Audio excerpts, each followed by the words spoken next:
I am going to my sister's house for a little DIY Epcot Beers of the World party. If you're looking for an example of how to do Epcot Beers of the World at home, this is it. This is the one that you need to watch. So here we go.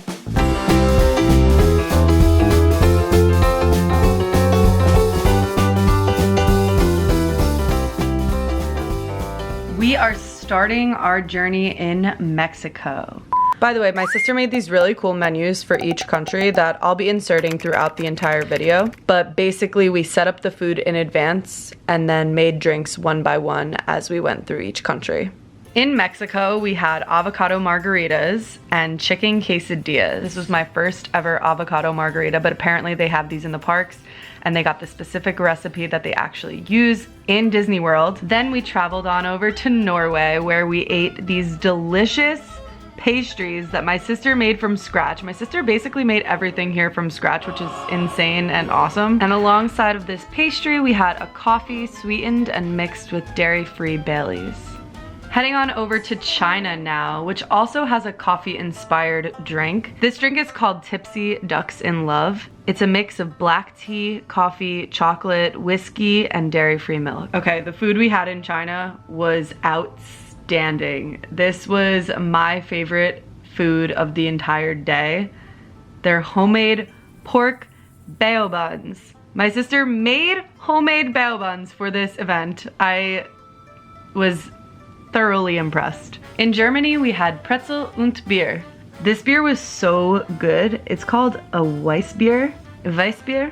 It's imported from Munich and it was the perfect match to pair with my sister's homemade Mickey pretzels, which were adorable. We took a little break here and went for a walk, but when we came back, we arrived in Italy, where I had a rosé and paired it with the most delicious meatballs, some bruschetta on homemade Italian bread, and some cured meat. The next country is the United States, where we had Jell-O shots, White Claws, hamburgers, cheeseburgers, and we just did the whole America thing. Now the next stop is Japan. I skipped out on the sushi, but I did try the filtered sake with apple flavoring, which was actually amazing. It tasted straight up like apple juice, and I am a big fan of apple juice, and I have not had apple juice in a while, so very pleasant surprise. The next country we went to was Morocco, and let me just tell you about this couscous. This couscous was outstanding, to die for. My sister's gonna be watching this video thinking like, wow, is she really just like hyping me up, or was my food that good? Like, her food was that good. Morocco's drink was really good. We had peach schnapps, creme de coco, and orange. This drink is called Beber Passion. France is the next country that we went to. We had a nice little plate of vegetables and ranch and provincial tomatoes, which are garden tomatoes stuffed with sausage and onions with a red wine tomato sauce. On the menu, there's red wine,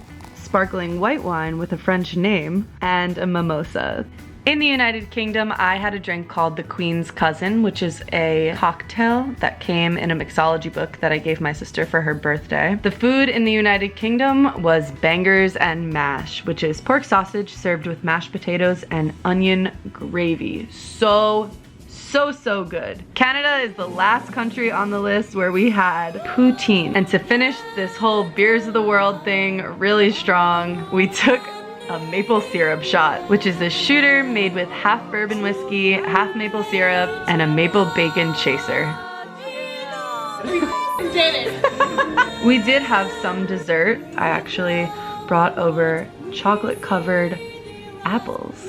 I actually made a video on how I made these chocolate covered apples, so stay tuned for that. Thank you guys so much for watching my DIY Epcot Beers of the World Do It At Yourself at Home video. If at any point you liked this video, make sure you give it a thumbs up and subscribe to my YouTube channel if you want to see more. Peace.